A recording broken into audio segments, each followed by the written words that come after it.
الدكتور هشام إبراهيم، دكتوراه واستشاري الأنف والأذن والحنجرة، دكتوراه واستشاري العلاج بالليزر جامعة القاهرة، زمالة الجمعية العالمية للشخير وأمراض النوم، زمالة الجمعية الأوروبية للشخير وأمراض النوم، أستاذ زائر بمستشفى رويال كير العالمي بالخرطوم.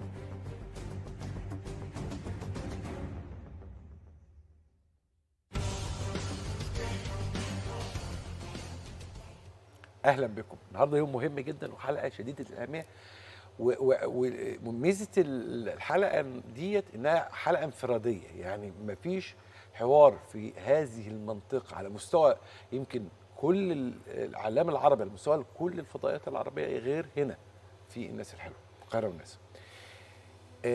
عنوان الحلقه مهم جدا جدا، هو الشخير طبعا، بس انا عايز احط عنوان من ناحيتي انا مهم قوي: قيمة الهواء، قيمة الأكسجين. يا جماعة، الناس اللي عندها مشاكل خاصة بدخول الهواء، مشاكل في الحاجز الأنفي، انسدادات في الحاجز الأنفي، التهابات في الحاجز الأنفي، تليفات حصلت بعد عملية في الحاجز الأنفي، اعوجاج بقى في الحاجز الأنفي، ما بيدخلش الهواء كويس. محدش هيعرف معاناة الناس دي قد إيه غير هم نفسهم بعد ما يعملوا عملية تصلح المشاكل دي. هم نفسهم اللي بيقولوا الكلام ده. وانت نفسك لما تسمع حد بيكلمك على الهواء هتستغرب. زي بالظبط واحنا عايشين ما شاء الله في نعمه الميه، لما نسمع نقعد في حته نلاقي مثلا حرب حاصله على شويه ميه، لما نتفرج على فيلم بيحكي او الفيلم ده بيبادلوا حاجات ثمينه قوي بالميه، زي مثلا بوك اوف الي بتاع دانزل واشنطن، ان العالم ممكن يحصل له ان الميه تبقى، ده احساس برضه الحاجز الهواء عند الناس اللي عندها مشاكل في الحاجز الانفي هي نفس الخيال العلمي بتاع ان يوم هيجي من ايام العالم هيتحارب عشان كوبايه ميه. الاكسجين يا جماعه مهم جدا جدا جدا، هو اللي بيعمل نقصه الصداع، هو اللي بيعمل الغثيان، هو اللي بيعمل التعب، الجهاز العضلي بتاع الجسم، هو اللي بيعمل نقص التركيز، هو بيعمل النوم. الشخير خطر جدا. النهارده هنعيش هذا الحوار الممتع مع ضيفي العزيزين. الحقيقه طبعا بستمتع جدا بزيارته لينا، واكيد ضيف يعني مميز جدا العزيز علينا جدا الاستاذ الدكتور هشام ابراهيم. منورنا دكتور هشام، وسعداء بهذه الزياره سعاده غامره. شرف ليا يا دكتور ايمن، شرف ليا يعني. والمقدمه الهايله اللي وفرت عليا كتير قوي. كفايه كده عليا النهارده. دايما بترفع المعنويات. هو انا استلهمت المقدمه من عيان استضفناه الاستاذ عمرو اللي في الحلقه اللي فاتت بالزبط. اللي بدعوا الناس لازم يراجعوا الحلقتين مع بعض لانهم متصلين جدا. والنهارده ضيف برضه هو يعني راجل عزيز علينا جدا واسمه متميز، يعني الاستاذ عمرو خلوصي. يعني انا بدور الاستاذ عمرو خلوصي اهو. منور يا دكتور، منور يا استاذ عمرو. اهلا بيك. الاستاذ عمرو خلوصي هو مدير مالي واداري في شركه في خارج مصر، وسعداء جدا ان انت النهارده. الشرف ليا وانا سعيد جدا ده اللي شرف الله لينا. يخليك الله يخليك. الاول انا هبدا مع الدكتور هشام ان هو يشرح لنا الشخير والهواء ايه. دكتور ايمن، حضرتك خلصت الحلقه الله من اول 3 4 جمل مقدمه الهايله. ربنا يخليك. لا الحقيقه اللي حضرتك قلت مقدمه هايله جدا، وقلت كلمه هواء وقد ايه الهواء مهم، وقد ايه الهواء والاكسجين اللي هو بالنسبه لنا كلمه هواء يعني اكسجين لما يوصل لكل حته في الجسم، كل خليه في الجسم، شكل الجسم عامل ازاي. شوف حضرتك ضربت مثل بالميه، انا هضرب مثل تاني. ان لو حد قاعد في اوضه زحمه، حد قاعد في اتوبيس زحمه، حد طالع في اسانسير زحمه، الخمس 10 دقايق اللي هو بيبقى جوه الزحمه دي، وكميه النفس اللي موجوده جوه بيبقى زياده شويه. ده انا بتكلم على الشخص الطبيعي. هتلاقي هذا الشخص. فكرتني بفيلم جميل جدا بحبه اسمه بين السماء والارض. ايوه، لما اتزنقوا كلهم في الاسانسير بالظبط، وبداوا بقى يقول لك الاكسجين مفيش. بالظبط. هو كده بالظبط. هو ده اللي بيحصل لعيان اللي هو عنده مشكله في مناخيره على طول بين السماء والارض، او مشكله في حلقه، على طول قاعد مفيش اكسجين، على طول قاعد، على طول خلاص بيبقى همدان، كسلان، تركيزه قليل، مش عصبي بالظبط كده، عصبي، مش مركز خالص، كل حته في جسمه بتألمه وبتوجعه. ممكن تلاقيه قاعد على الارض مش قادر يقف، ضغطه بيوطى الاكسجين قل في كل حته. الاكسجين ده هو ده الحياه بتاعت كل خليه. حضرتك دكتور وعارف الكلام دون.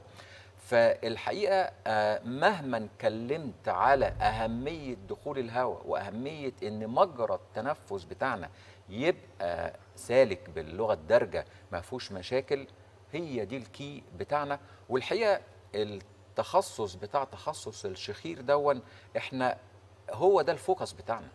احنا الفوكس بتاعنا هو ان احنا بنكتشف او بنفحص العيان كل ملي فيه من اول الانف لغايه الحنجره، ايه اللي بيسد المجرى ده اللي بيه بيبتدي العيان يشتكي. فعشان كده احنا التخصص بتاعنا ده تخصص دقيق. وللاسف الشكر ربنا اولا واخيرا ثم الحياه، انت وصلت صوتنا لملايين الناس في كل العالم. مش هتكلم الحمد الحقيقه لله. على يعني مصر ولا انا اعتقد في الشخير انه القاهره والناس او الناس الحلوه تحديدا في الشخير ليها دور ريادي اعلامي، ووجودك معانا هو اللي عمل الدور ده الحقيقة. الحمد لله. حضرتك وصلت صوتي الحقيقه لكل الناس. والنهارده بنقدر نفحص مجرى التنفس، بنقدر نعرف السده موجوده فين. وونس ان احنا عرفنا وشخصنا خلاص العلاج بقى سهل جدا، سهل جدا.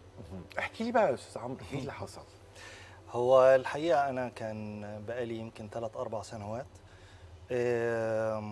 بعاني من الشخير أثناء النوم، وفي نفس الوقت بينقطع النفس وأنا نايم. يعني ممكن يصحيني لما النفس ينقطع. وزوجتي يعني هي كانت بتقول لي على مدى علو الصوت بتاع الشخير أثناء النوم، لدرجة إن يعني هي ابتدت إن هي تستعمل سدادات الأذن أثناء النوم كحل لعدم إزعاجها أثناء نومها يعني. فأنا كان الموضوع ده كان في بالي إن أنا بدور على طريقة أعالج بيها، وإن كان كنت مستصعب شوية العملية الجراحية، لأني مريت قبل كده بعمليتين جراحيتين في منطقة الأنف. والحقيقة كان كل عملية كانت بتاخد في حدود شهر لشهر ونص من المتابعة، ما بين متابعة عند الدكتور، ما بين إخراج إفرازات دم، والدكتور بالشفاط يقعد يشفط. فكانت تجربة مؤلمة يعني. بعد كل عملية كان أحدها كان خاصة بالحاجز الأنفي، وواحدة تانية كانت خاصة بالغضاريف. حلوا مشكلة، ولكن المعاناة اللي كانت بتحصل وطول كانت عمليه تقليديه كعملية تقليدية جراحية. وطول فترة المتابعة اللي بعد العملية دهيت ما كانتش بالنسبة لي الحقيقة، لأنها بشتغل في الخارج، ما أقدرش أخد فترة أجازة متابعة طويلة كده. فكنت متابع الموضوع لغاية لما توصلت إن في بالليزر هياخد وقت أقل وكده. فمصادفة الحقيقة مريت على فيلم قصير دعائي للدكتور هشام وحضرتك كمان. فأصريت إن أول لما أنزل مصر إني أروح أكشف وأشوف إيه الحل يعني. رحت عند دكتور هشام، كشف عليا. والحقيقة كان عندي كمان واحد صديقي عنده مشاكل أكتر مني في موضوع التنفس، فاقنعته إن احنا نروح سوا. فأثناء الكشف نفسه الدكتور هشام قال نعمل منظار ونشوف في إيه، وفرجنا على الشاشة أثناء الكشف إيه اللي حاصل جوه يعني. فالحقيقة المنظار أظهر أنه أحد العمليات اللي أنا عملتها من الاثنين السابقين ما كانش فيه متابعة كويسة بعديها، فحصل مكان الجرح وجرح في الجنب ده والجنب ده، أن الجرحين لزقوا في بعض فعملوا التصاق، خلاص أصبح جزء ثابت يعني. وطبعا الشخير كان شغال لغايه لما رحت. وطبعا الشخير ده يومي يعني. يعني حتى بعد العمليات ما تحسنش الشخير. ما تحسنش الشخير.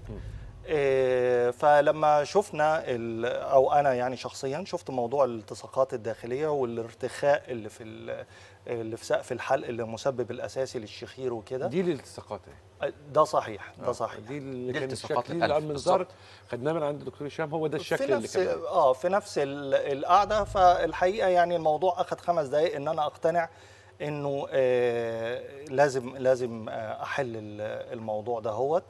وكان صديقي عنده مشاكل اكتر من اللي عندي لانها عامل عمليتين قبل كده، هو ما كانش عامل اي عمليات قبل كده. فخلال 5 دقائق الحقيقه اتخذنا قرار ان احنا نعمل العمليه، والدكتور هشام شاكرا قدر ظروف سفري وكده فحدد لي ميعاد سريع. قال لي بس يعني احنا في شهر رمضان، خليه الميعاد بتاعك ليله العيد. واتفقنا ان احنا ليله العيد بالفعل رحت هناك، عملت العمليه كانت الساعه 10 مساء. الشيء الجميل ان انا مريت بتجربتين قبل كده، فكنت يعني متوقع انه قد يكون نفس الاحساس بعد العمليه، ولكن بعد العمليه بساعه مجرد بلاستر بس على الانف، وصديقي اللي عامل عمليه اكبر مني نفس الشيء، وقمنا مفيش الم مفيش انزعاج. يعني كان بيبقى انزعاج الخياطه اللي جوه دي انا مجربها مرتين قبل كده. لدرجه ان احنا وقفنا قدام غرفه العمليات وخدنا صورنا نفسينا يعني كتذكار، يعني ان هو مربط انفه وانا نفس الشيء. ده بعد العمليه بساعه. كان في حد جاي علشان يوصلنا، لقينا ان احنا ما عندناش مشكله، وصلنا بالفعل، ولكن بالفعل عمرو ساق بعديها صديقي عربيته راح لغايه بيته بدون اي مشاكل. كان الدكتور هشام قال لي تجي لي يوم الاربعاء الساعه 4 علشان اشيل لك البلاستر دهوت. فخلال اقل من 36 ساعه رحت فكلي البلاستر دهوت واصبحت بتنفس من انفي بالكامل. الشيء العجيب انه مفيش نزيف، مفيش الافرازات الدمويه، التجلطات الدمويه اللي صادفتها في العمليتين اللي قبل كده. مش حاسس باي ازعاج. كان في مضاد حيوي وكان في مسكن كشيء عادي، ولكن الروتين بتاعي كالكلام كالاكل، يعني الاكل كنت اي نعم بتجنب حاجات خشنه او كده يعني، ولكن كنت باكل لحوم، كنت باكل اي حاجه. الشخير انقطع الحمد لله تماما، مفيش شخير. الشيء كمان العجيب ان انا ما كانش في فتره استشفاء نهائيا. سافرت ثالث يوم البحر، ويوميا الحمد لله كنت بنزل اعوم من 2 ل3 عوم وغطس، ما فيش اي مشاكل نهائيا. الاكسجين بقى اخباره ايه اللي بتاع؟ الاكسجين طبعا حاسس انه كميه النفس اللي بتخش اصبحت اكبر بكتير عن الاول. طبعا فمي مقفول طول الوقت وانا نايم، ما عنديش اي مشاكل ان انا اضطر اني اتنفس من فمي. انا بقى لي 10 ايام بس عامل العمليه معايا، فما اقدرش اقول لحضرتك اني اصبحت 100%، ولكن انا حاسس اني اصبحت 100%. يعني فرق رهيب. الشيء العجيب في الموضوع ان انا عملت العمليه مرتين قبل كده، عمليات مشابهه. الجهاز اللي هو الكوبليشن اعتقد اسمه، اللي اتعمل بيه العمليه، ده شيء رهيب. ان جهاز يقطع في الانسجه بدون ما يسيب اثار، او بدون ما يسيب الم، او بدون ما يعمل نزيف، او انه يسيب حتى الليزر. كنت عارف انه الليزر هيسيب اثار زي حروق يعني مطرح ما الليزر بيقفل يعني، لكن ده ما اعرفش السر اللي وراءه. لا ما فيش مظبوط يعني. دي احدى الحالات المهمه. الحقيقه الاستاذ عمرو لما جالي كان عامل، او طبعا الشخير زي ما بنقول دايما اسبابه كتير جدا، مش بس لوز ومش بس سقف حلق، لا ابدا. الاستاذ عمرو ما شاء الله زي ما حضرتك شايفه سمارت، رفيع جدا، فده مش عيان شخير، مش هو ده الكلام اللي كنت لسه هقوله. ده مش عيان شخير يعني خالص. وبعدين ده رياضي ما شاء الله، واخد بال حضرتك ازاي؟ فطبعا فاجئني هو، حتى بيقول لي انا مناخيري مسدوده وبشخر وانا نايم. طب اشوفه بقى، عملنا له منظار، لقيت طبعا وكان عامل حاجز انفي وعامل اللوز قبل كده، يعني ده لا يمكن، واخد بال حضرتك ازاي؟ فعملت له منظار، لقيت عنده طبعا ادهيجنز والتصاقات زي ما حضرتك زي ما حضرتك شفتها كده، فدي سد مناخيره. شفت الحلق، لقيت فعلا عنده فعلا ترهل في سقف الحلق واللهاه، وعملت له المنظار وعملت له التيست اللي هو بنشوف الخنقه موجوده فين، لقيت فعلا الخنقه موجوده. الحقيقه لم يتردد، هو كان واخد قراره ان هو يعمل عمليه. طبعا عملناها ليله العيد عشان يعني رمضان، ولا يستحق ان احنا نفطر حد الحقيقه في رمضان الا اذا كانت حاله ايمرجنسي زي ما بيقولوا. فقال لي لا انا اعملها ليله العيد، لدرجه ان حتى العيد لما اتغير من يوم ليوم احنا كنا زي ما بيقولوا كده ايه يعني هو هيجي لما نعرف العيد امتى. يعني سواء كان 3 أو 4 أو 4 حاجه كده. المهم يعني العيد الاربعاء بالظبط كده. فما شاء الله عملنا له الالتصاقات بالراديو فريكونسي، بالتردد الحراري. زي ما حضرتك عارف ان كل جزء بنشتغل بيه الجهاز بتاعه. الكوبليشن زي ما هو بيقول، هو الحقيقه طبعا فعلا هذا الجهاز يعني الحمد لله التكنولوجيا يعني مش مخليانا زي ما بيقولوا يعني محتاجين حاجه خلاص. الكوبليشن بنشتغل بيه تحت درجه حراره 40 هي تقريبا درجه حراره الجسم. فهو بيقول انا عملت العمليه ما حسيتش بيها، وفعلا احنا بنقطع وبنلحم وبنعمل كل حاجه كأن بالظبط بدون ما بنعمل حاجه خالص. ف يعني فضل ربنا اولا واخيرا ان هو الحمد لله التحسن كويس جدا. دي عمليه الغضاريف الانف. هو الحقيقه دي مش العمليه اللي اتعملت الاستاذ عمرو، دي عمليه غضاريف انف بنعملها بالراديو فريكونسي. يعني عشان نشوف الراديو فريكونسي بالظبط، ده راديو فريكونسي. ودي الغضاريف بنعملها بالراديو فريكونسي، ان هي بتعمل زي ما حضرتك شايف الغضروف بيحصل له ايه؟ بيحصل له شرينكج او انكماش.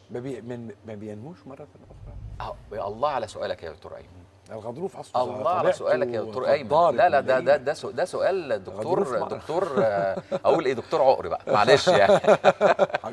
ده طبعا سؤال مهم جدا. الغضروف ما ينموش تاني لان احنا بنصلح الحاجز الانفي معاه. وزي ما قلت لحضرتك احنا بنصلح السبب الاساسي، والغضروف بينمو سكندري للحاجز الانفي.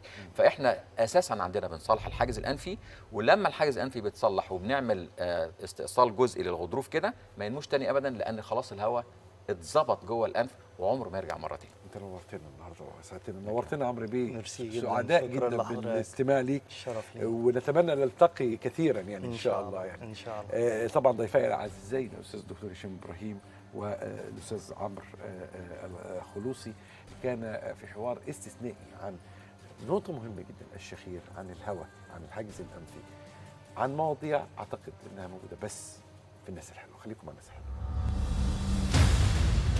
أمر يعتمد على تحرك عائلة وليس فرد، ده مش ضغط ولا سكر فالناس أو الشخص هيروح يتعالج لوحده.